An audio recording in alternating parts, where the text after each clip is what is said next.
ట్రంప్‌కి సంబంధించినటువంటి ఏది నిన్ననే చెప్పుకున్నాం. ట్రంపు యుద్ధాన్ని చెయ్యచ్చా? లేదా? అన్నటువంటి దాని మీద కాంగ్రెస్ అనుమతి తీసుకోలేదు.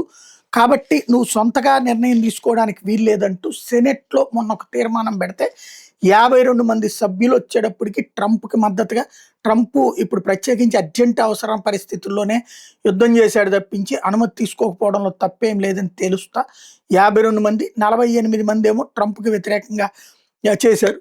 తద్వారా సెనెట్ ఆమోదం లభించింది. అయితే కాంగ్రెస్‌లో నిన్న ట్రంప్ యుద్ధాన్ని తమకు తెలియకుండా చేయడం, కాంగ్రెస్ అనుమతి తీసుకోకుండా చేయడాన్ని తప్పుపడుతూ చేసిన తీర్మానానికి మెజారిటీ సభ్యులు మద్దతిచ్చారు. రిపబ్లికన్ పార్టీ వాళ్ళు కూడా మద్దతిచ్చారు. తద్వారా ట్రంప్‌ని అభిశంసిస్తూ అంటే తిడుతూ ఓ తీర్మానం చేశారు. దాంతో ఇక ట్రంప్‌కి అనుమతి రాదు అన్నటువంటి ఫీలింగు అయితే కానీ తర్వాత ఇవాళ కాంగ్రెస్ అంటే లోక్‌సభ టైప్ అన్నమాట.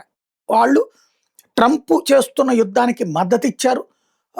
దాదాపుగా 8 ఓట్ల తేడాతో అంటే ట్రంప్ యుద్ధం చేస్తాం కాంగ్రెస్ అనుమతి తీసుకోకుండా యుద్ధం చేయడంలో తప్పు లేదని కాంగ్రెస్‌లో మెజారిటీ తీర్మానం చేశారు. దాదాపుగా 220 మందికి పైగా ట్రంప్‌కి అనుకూలంగా 210 మంది దాకా ట్రంప్‌కి వ్యతిరేకంగా చేసుకొచ్చారు. తద్వారా దాదాపు 8, 10 ఓట్ల తేడాతో ట్రంప్ సక్సెస్ అయ్యాడు.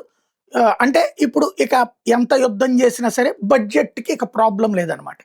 తద్వారా ట్రంప్‌కి అమెరికా అధికారిక చట్టబద్ధ క్లియరెన్స్ ఇచ్చినట్టయింది యుద్ధానికి.